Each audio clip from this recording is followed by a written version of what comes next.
আজকে তোমাদেরকে দেখাবো খুব সুন্দর এবং সহজ নিয়মে পাটিয়ালি পায়জামা কিভাবে কাটিং করতে হয় সূত্রের সাহায্যে খুব সহজ নিয়মে। তো প্রথমে আমাদেরকে কাপড়টিকে শার্ট করে নিতে হবে এবং উল্টো করে নিয়ে দুই ভাঁজে ভাঁজ করতে হবে এক সাইড থেকে। তো দুই ভাঁজে ভাঁজ করে নেব ভালোভাবে। এরপরে আমরা স্কেল দিয়ে একটু হালকা শার্ট করে নেব এবং উপর দিকে একটি চক দিয়ে দাগ টানবো লম্বাভাবে।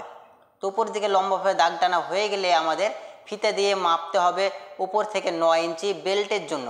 তো প্রথমে আমরা পাটিয়ালি পায়জামার জন্য বেল্ট বাইর করব, উপর থেকে 9 ইঞ্চি একটি দাগ মারবো, অপর পাশে একইভাবে আমরা 9 ইঞ্চিতে আরেকটি দাগ মেরে নেব।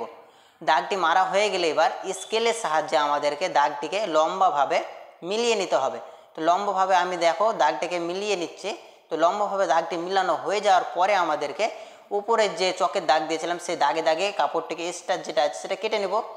উপরে কাপড়টি কাটা হয়ে গেলে আমরা নিচে যে চকে দাগ মেরেছিলাম 9 ইঞ্চিতে সেই কাপড়টিকে কাটবো বেল্টের জন্য। তো বেল্টের জন্য আমাদের এটাও কাটা হয়ে গিয়েছে। এবার কাপড়টি যেটা আছে সেই কাপড়টিকে আমরা ভাঁজ করে রেখে দেবো।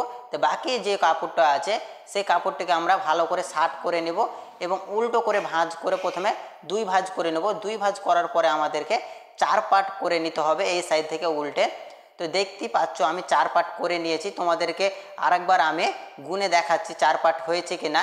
তো তার জন্য তোমাদেরকে এই যে এক কোণা থেকে দেখাচ্ছি 1 2 3 এবং 4 আমরা 4 পার্ট করে নিয়েছি। এবার লম্বাভাবে একটা স্কেলের সাহায্যে চক দিয়ে দাগ মারবো।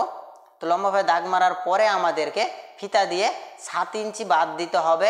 আমরা যে বেল্ট কেটেছি উপরে সেই বেল্টের জন্য 7 ইঞ্চি বাদ দিয়ে আমাদের ঝুল যা আছে তার মাপ নেব। তো আমাদের এখানে ঝুল আছে এই পায়জামাটা 38 ইঞ্চি। তো 38 ইঞ্চিতে প্রথমে একটি আমি দাগ মারবো এবং আবারও দাগ মারবো 2 ইঞ্চি এক্সট্রা নেব। যে 40 ইঞ্চিতে একটি দাগ মারবো, এটা পায়ের নিচের মোহরাটা উল্টানোর জন্য এবং বেল্ট হবে পায়ের নিচে ওইটার জন্য। তো প্রথমে আমরা যে দাগটা মেরেছিলাম ওই দাগটি প্রথমে মিলিয়ে নেব লম্বাভাবে এবং নিচের যে দাগটি মেরেছিলাম সেটাও লম্বাভাবে মিলিয়ে নেব। এরপর আমাদের মোহরা আছে 12 ইঞ্চি।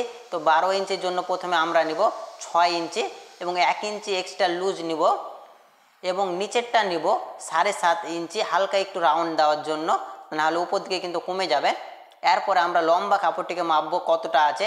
তো লম্বা কাপড়টি আছে আমাদের 36 ইঞ্চি। তো 36 ইঞ্চির অর্ধেক 18 ইঞ্চি সেটাতে একটি দাগ মারবো এবং এই নিচের দাগ থেকে নিয়ে ওই মাঝ বরাবর দাগটিতে আমরা স্কেলের সাহায্যে লম্বাভাবে মিলিয়ে নিব।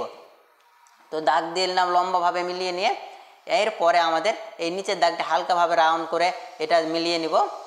এরপরে আমাদের যে চকের দাগ দিয়েছি সেই চকের দাগের ওই অপর পজিটে আমাদের কল্লি যে হবে, কল্লির জন্য 8 ইঞ্চি লম্বাভাবে একটি দাগ মারবো চক দিয়ে। তো 8 ইঞ্চি দাগটা আমার মারা হয়ে গিয়েছে।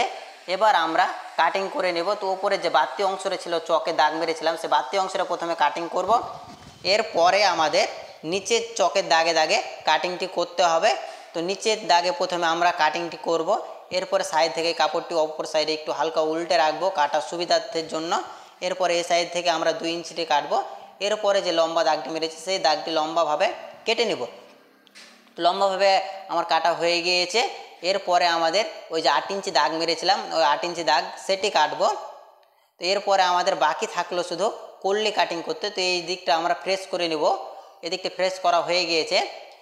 এবার আমরা এই যে ছোট যে অংশটি আছে এই ছোট অংশটি থেকে আমরা কল্লি বের করব। তো কল্লির জন্য আমরা হাইট নিব 7 ইঞ্চি পরিমাণ এবং চওড়া নেব আমরা, এটা 4 পার্ট করা আছে 3.5 ইঞ্চি পরিমাণ এবং এটা স্কেল দিয়ে রাউন্ডভাবে একটি দাগ মারবো এভাবে ক্রস করে। এরপরে আমাদের চকে হালকা একটা দাগ দিতে হবে রাউন্ডভাবে এইভাবে। এরপরে আমরা কল্লিটি কেটে নিব।